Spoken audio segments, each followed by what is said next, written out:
Du lyssnar till PalestinaPodden, avsnitt 16. Jenin, teater under ockupation. Med Johanna Wallin från Palestinagrupperna i Sverige och Mustafa Sheta från Frihetsteatern.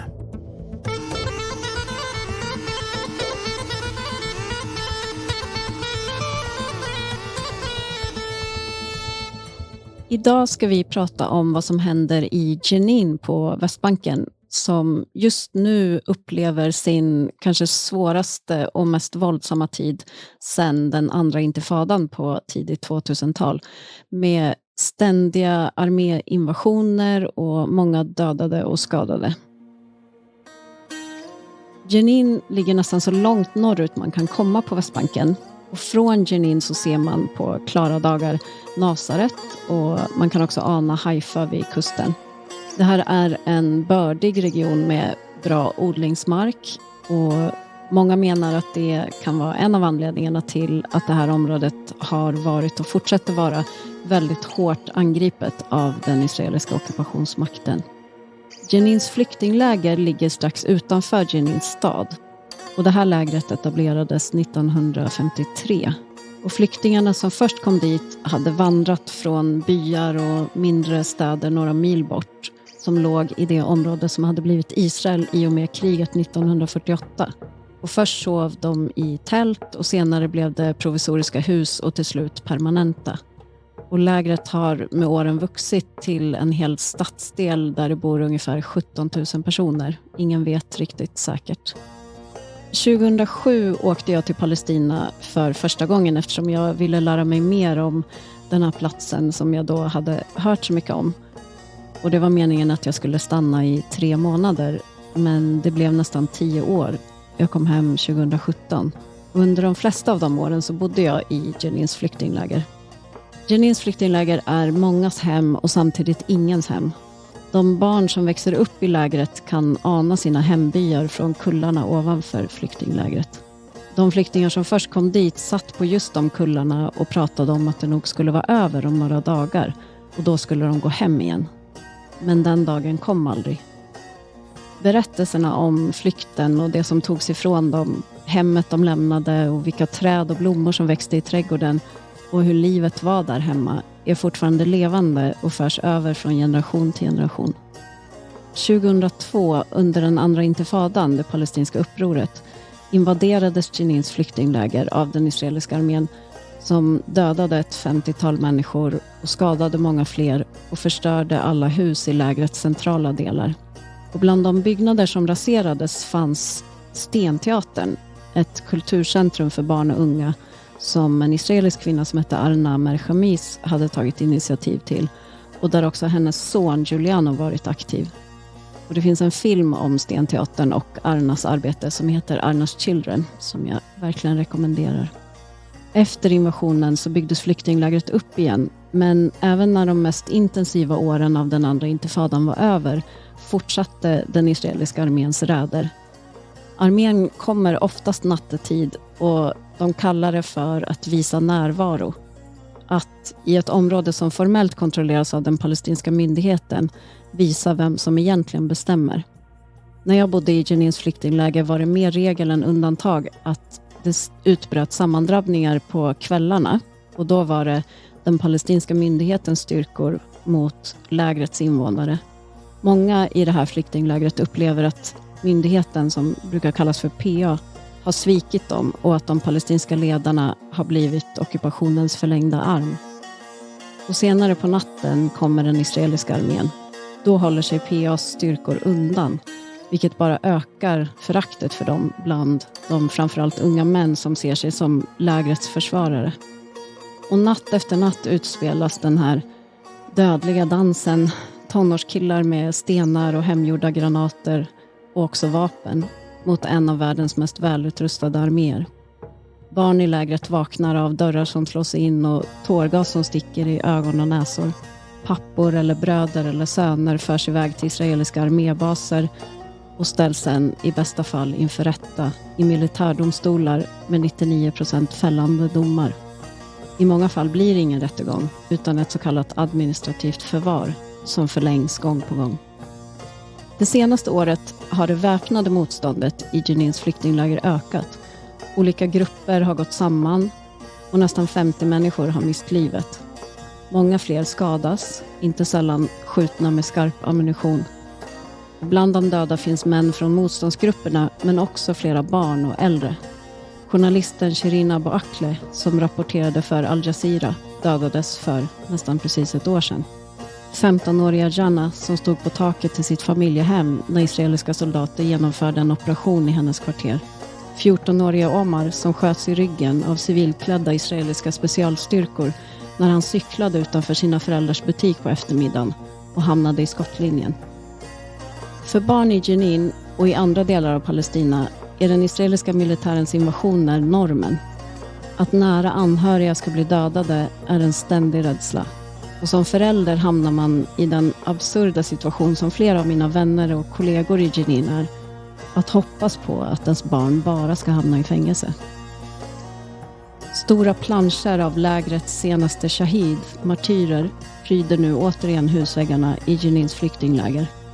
Barriärer sammansvetsade av armeringsjärn och stål har satts upp vid infarterna till lägret i syfte att bromsa den israeliska arméns bepansrade jeepar. Armén tar sig igenom dem, men det ger lägrets försvarare ett litet försprång. När armén stormar lägret ljuder utrop i alla moskéer. Det palestinska motståndet tar sig flera olika uttryck och bland annat genom kultur och konst. Palestina har en enorm kulturskatt i form av både musik, konst, hantverk, dans, poesi, litteratur och muntliga berättelser också. Och kulturen och konsten spelar en väldigt stor roll egentligen i alla livets skeenden. Och i alla uttrycksformer, vare sig det är litteratur eller musik eller film eller bildkonst, så är längtan efter det förlorade hemlandet och livet under ockupation väldigt framträdande teman. Jorden och symboler som olivträdet är centrala både i traditionella och moderna kulturuttryck. Nyckeln som uttrycker rätten att återvända är en stark symbol som man ofta kan se. Och kulturen har alltid haft en central plats i befrielsekampen, både som ett verktyg för motstånd på kreativa sätt och också för att stärka den egna identiteten. Och jag tänkte att vi skulle prata mer om just begreppet kulturellt motstånd med Mustafa Sheta som bor i Jenin stad och arbetar på Frihetsteatern som ligger i flyktinglägret. Frihetsteatern, som heter Masrah el-Hurriye eller The Freedom Theater på engelska, ligger i hjärtat av flyktinglägret och är på många sätt en fortsättning och vidareutveckling av stenteatern. Julian Omer Khamis var en av de som grundade Frihetsteatern, som sedan starten 2006 har växt från en provisorisk teaterhall med inhyrda plaststolar till det största kulturcentret i norra delen av det palestinska området. Frihetsteatern erbjuder workshops i teater, foto och film, producerar egna scenkonstföreställningar för både barn och vuxna och driver en professionell skådespelarutbildning. Teatern har fått mycket uppmärksamhet världen över och turnerar också internationellt, bland annat i Sverige vid några tillfällen. Och det finns en svensk vänförening. Hi Mustafa. Hi. Hi, how are you? Okay. It's very nice to see you after a long time. Yeah, sure. It's a long time, in fact. Yeah. Very long time. What is the situation in Jenin today? In fact, the situation in Jenin, it's like, we can say like quite before the big storm. Mm-hmm. In this morning, they killed 2 people in Kabati. It's close to Jenin, because Israel consider them like terrorists and they prepare themselves for military action against Israel. But the situation in general, it's like really the war zone. I mean, all the time we are ready for invasion, for attack. And Israel make a big propaganda against Jenin. In fact, for example, just for 2 days, they said the Palestinian fighters already there prepared themselves to attack Israel by rockets from Jenin. And, it's like a big war. From where? And we are worried, because already we have children, we have brothers, we have friends.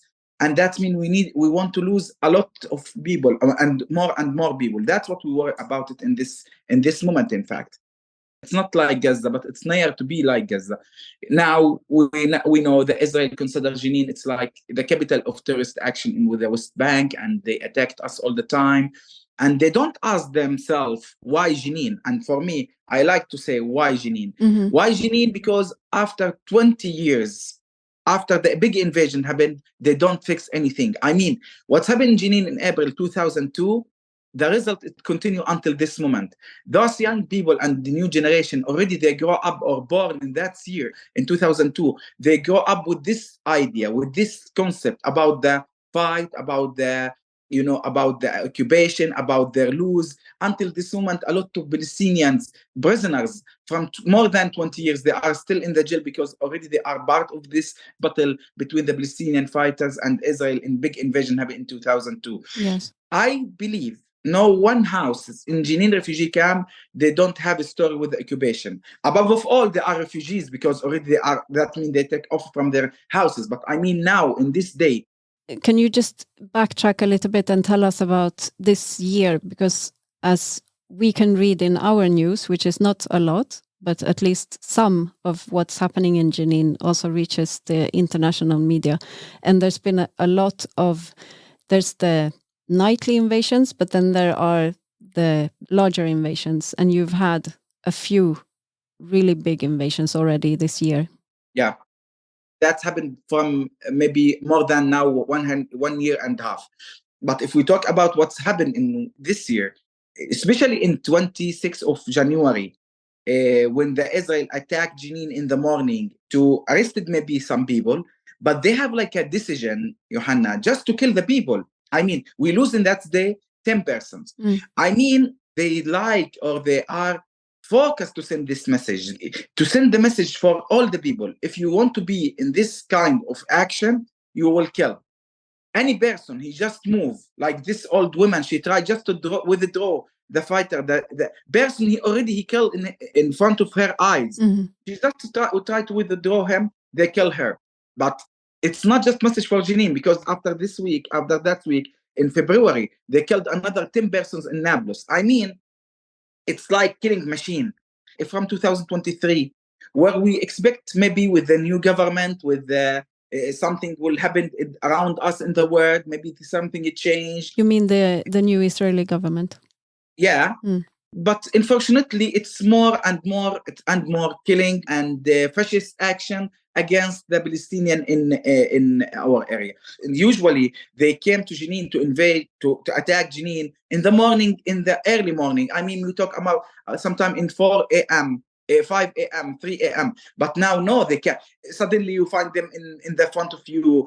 Anytime, you must expect Israel army. They will come to attack or to arrest it, to kill, to damage, to make something against us. You're always on edge, always expecting the next invasion. I mean, at the same time, for the international community and for any person, he need to ask why that's happened here. Mm-hmm. I mean, the people, they just say Israel did that because they protect their security. But they don't focus for the names already they killed, for the ages. When you lose a young person, he's just 14 or 15, or he's just 20, you'd need to ask what's happened, why that's happened, how we reach for this to this point. No one asked this question. I mean, the action against the human being here, it's really important too. I mean, it's not just about political issue. It's not just about interest. It's about ourselves, about our exit here. And I also don't think that people realize that Jenin is Area A. It's supposed to be controlled by the Palestinian Authority. It's not that people from Jenin are entering Israel and then the army are responding to that. They are invading the refugee camp and now also Jenin city. Yes. I don't know about the Palestinian Authority itself, because I think Israel, it's right to just to put this authority like a puppet. Mm-hmm. Anytime they can use it, anytime they can stop to use it. So, for example, when they attacked or when they came to Area A, that means they don't respect or they don't recognize this agreement between, Oslo agreement. They don't care about this divide all of the West Bank under Israel occupation and direct occupation control us. They can be in the middle of the city to make a curfew. They can stopped us anytime, anyway. You are one of the people in the Freedom Theater who have been arrested and imprisoned by Israel, and currently the chairperson of the Freedom Theater is in Israeli prison as well, Bilal. Yes. Yeah, Israel, when they try to stop the people, already the activists, they all the time find the justification related with the security action. Mm-hmm. For example, when they arrested Bilal, they said Bilal already have activities. Okay, sure, any person have activities. They said no, activities with the illegal union. What this illegal union? No one know. Now they don't allow for me to travel. And I don't know why. All my action, everything related with in my life, it's related with theater and with the performing art. It's like peaceful action, Mm-hmm. But they stopped me. Why? Because already you was in the jail. You was there. I said, but where's the problem? I don't know. It's not like logic conversation. No. You can with the illogic occupation, because here's something really silly. You can't control it because you stop because you are Palestinian. That's because they arrested me because I am Palestinian. I believe, beside all of that, because I believe in all kind of resistance, I believe we have the full right to fight and to get our liberation. The international law already give us this right to. The international community, they give us this right. The international experience with the occupations in France, in different areas in Europe, in US, they protect this kind of rights. Like Ukraine, as a Palestinian, we are stand with the people in Ukraine against the Russian occupation. That means we need to ask from the international community to stand with us as a people we are under occupation. Yes. When that's happened in Ukraine, and I heard something with the European government, they said we are stand with the Ukrainian resistance. I am happy because wow, this terminology, this concept, it's returned to your speech. That means you are really think about occupation and think about resistance. Okay, hi people, we are here in Palestine. We have the same condition. We are under occupation. We have resistance too. You must respect this resistance, and you must to end this occupation, because we think it's really international responsibility to end this occupation in Palestine. Speaking of resistance, the term cultural resistance is central to the Freedom Theater's work. Could you explain to us a bit about what that concept means to you? If we talk about that by academic way, it's something related with the conflict transformation. We talk about how we can transfer the different tools in this kind of resistance to be like creative, diplomatic, use theater and the performing arts in general to expression and to talk about your issue and your case. In our work, we are from the first day of the Freedom Theater, we consider we are under different occupations. The first one is the Israel occupation. Yeah, and all the people would know about this kind of occupation. It's work hard to disappear us, to transfer us from Palestine, to be out of Palestine. All of people know that. The second one is the Palestinian Authority policies. We talk about how Palestinian Authority deal with the resources, with the infrastructure in Palestine, how they deal with the area out of Ramallah, out of the capital of the Palestinian Authority. And beside that, protect the human rights and protect the freedom of expression, and for sure to get democracy, to protect the democracy in our life, in our situation. The third one is the traditionals and habits and the stereotypes about everything. Here we talk about our society. We have already entire struggle with the people when we talk about the impact of religion, the impact of the traditionals and habits. We try all the time to be in the middle in this. In the last struggle, or between quotations, like occupation, we consider like social occupation. We try all the time to make like a network and contact with our people, because we know that's our people, that's our audience. We are grow up here with those people. It's like the snowball. We start from the small point to reach for something really big. We think it's really important for theater to give this benefits for our people. Our people, they are under this long occupation, and this occupation try all the time to make our mind ugly, to think about ourselves by, we are not good people. No one consider us like really important in the world. We don't trust in our identity sometimes. We don't trust in our struggle. After all of these years, we can't achieve our goals to get liberation or to be like independent, to be like a human. as a normal people in the world. So we try to work with our people to inform them how you are important, how we can be, and we are part of the international struggle. We are part of the struggle against oppressions in the world. We are like a people from Nicaragua. We are like a people from Chile. We are like a people from Asia. We have the same issues. It's like common issues against the oppressions, against the capitalism sometimes, against the US actions in the world. All of these issues help the people to what we can say to feel good. I mean, to feel, yeah, we are part of the world. We are not just alone. We have friends around the world. They are think about us. All of that issue, it's part of our action. But when we talk about struggle and interior struggle and social struggle, it's really come from what the people think about theater sometimes, what the people think about the stereotype about theater and about the people already working arts. They are out of the box. They are against the habits, they are against the religion, they are against the social standards. And we told the people, it's not true all the time. Yeah, we have a critical voice, but that's not mean we're against you. So it's something kind of complicated relationship, but we work hard with our people and we believe we can make a change through this action with our people. Mm-hmm.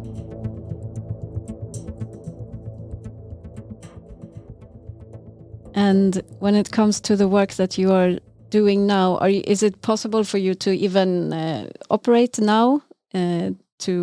Are you working on plays? Are you planning any tours?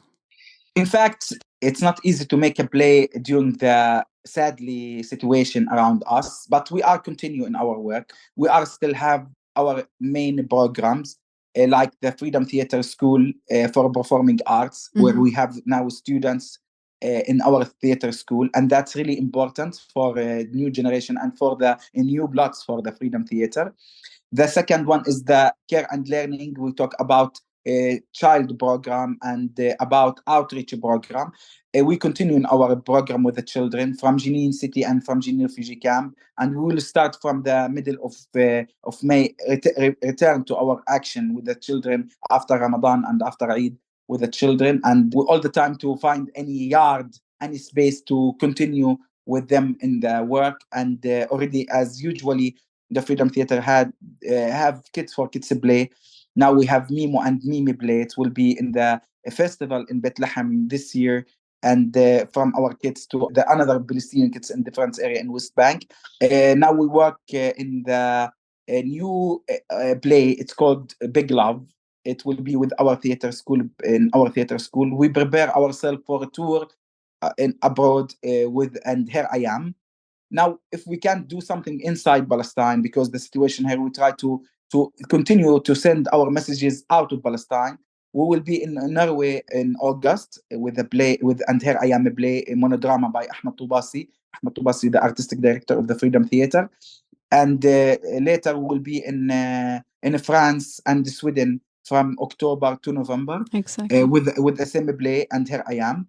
The idea here, we don't just product something really to get solidarity. Really, we focus with solidarity. We focus for the Palestine issue, but we try to represent that professional way. We try to perform and present Palestine by a really professional way to get respect from the people, to understand this issue. Include this issue, there is a talent and there is a people they can talk about their issue by creative way. And we believe the theater language, it's like a global language. It can reach for different people. It can reach for more and more people in the international communities. Thank you so much, Mustafa. It was really, really lovely talking to you, and all my respect to your work, and give my love to everyone. I miss all of you very much. And thank you, Hannah, and we miss you, and we hope to have you again here in Palestine. Inshallah. Take care. Thank Bye, you very Mustafa. Much. Bye. Bye. Den som blir nyfiken på att veta mer om det här med kulturellt motstånd och också Frihetsteaterns historia kan läsa mer i en antologi som heter The Freedom Theater Performing Cultural Resistance in Palestine. Där skildras Frihetsteaterns första decennium egentligen genom några av de personer som har varit mest centrala i att bygga upp verksamheten. Och den antologin har också med analyser av den kontext som teatern verkar i. Och den kan beställas till exempel via Frihetsteaterns vänförening i Sverige. De kan man hitta i sociala medier eller via Frihetsteaterns hemsida som heter thefreedomtheater.org. Du har lyssnat till PalestinaPodden med Johanna Wallin och Mustafa Sheta. PalestinaPodden produceras av Palestinagrupperna i Sverige. För tekniken svarade Lisa Barkholt Nord och Per Skytt. Musik Akram Abdel Fattah och Per Skytt. På återhörande.